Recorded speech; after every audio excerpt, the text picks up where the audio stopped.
Hello po mga kaparmer. Kamusta kayong lahat? Ito nga pala yung baguhan ng yung farmer. Siya nga pala, nagtatampla yung asawa ko ng pechay. Tingnan niyo po ang kanyang pulaan. Ito po yung baby namin na makulit. Makulit.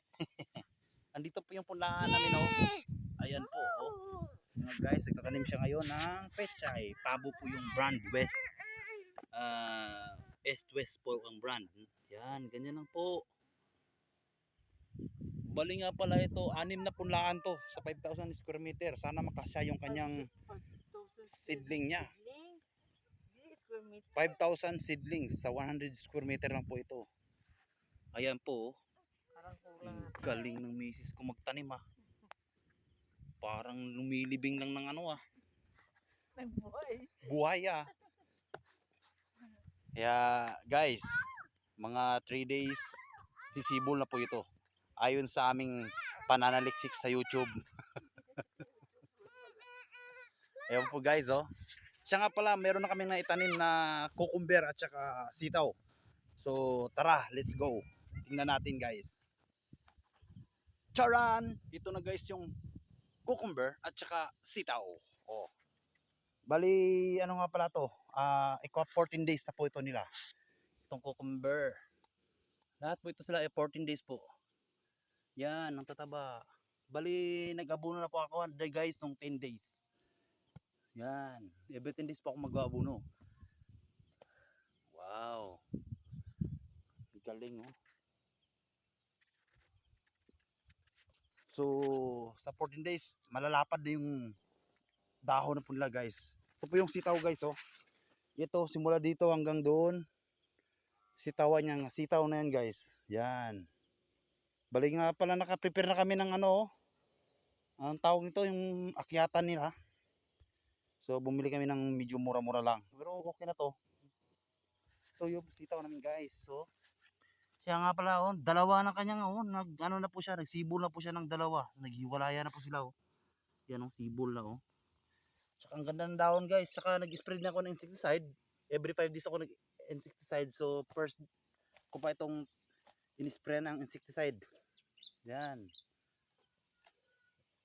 Tignan nyo naman po. Sa awa ng Diyos, tumubo naman. Ayun guys. Yan, lahat sitaw. Yun, sitaw yan. So, ito nga pa yung grafting na limon, no? Tingnan mo guys, namumulaklak na. Yan.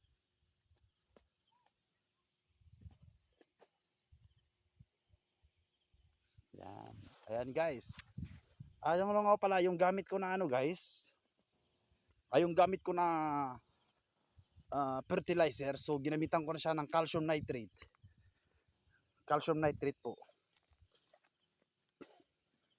So, yung halo, ganun pa rin sana ako, isang halo. Ganun pa rin siyang narinig ko ng mga measurement. So, sa 16 liters, isang lata. Tapos, mga 2 dangkal na ibubuhos yung abono. Ano siya, halo sa tubig siya guys, calcium nitrate. Kaya yung pinili kong abono, kaya bumuka talaga yung dahon niya guys, oh. Tignan nyo guys, oh. Ginamitan ko ng calcium nitrate, oh. So siya nga pala, every 10 days ako magka-calcium nitrate, abono. Every 10 days, lahat yan sila.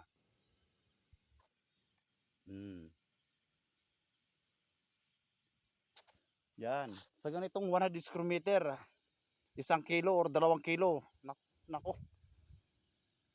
Hindi masyado magastos to sa abono to. Totoo lang. 2 kilo, marami na yan. Hindi mo uubos yan. Ganun mo guys, oh. Yan. Tapos nga pala sa insecticide, tanong-tanong din ako doon. Nagbibigay din sila ng idea kung anong maganda sa insecticide na pwede sa tanim na hindi maano. So, nirecommend nila ang Elica 247. Yan ang ginamit ko. Kaya ayun, yung pag-try ko, pag-first ko talaga na pag-spray, kitang-kita ko talaga yung mga insekto lumilipad, lahat ng anong makikita ko sa lupa, yung mga trend, hindi ko alam yung mga, basta klase-klase, lahat. Liparan, tapos ang dami kong nakitang mga, yung alanggam, yun. Kumbaga pasbiya subay, marami kong napatay dyan. 'Di ba?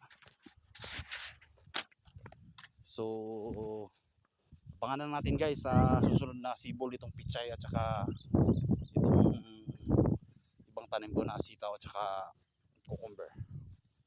So, yun lang guys. Ingat kayo lagi. Bye-bye.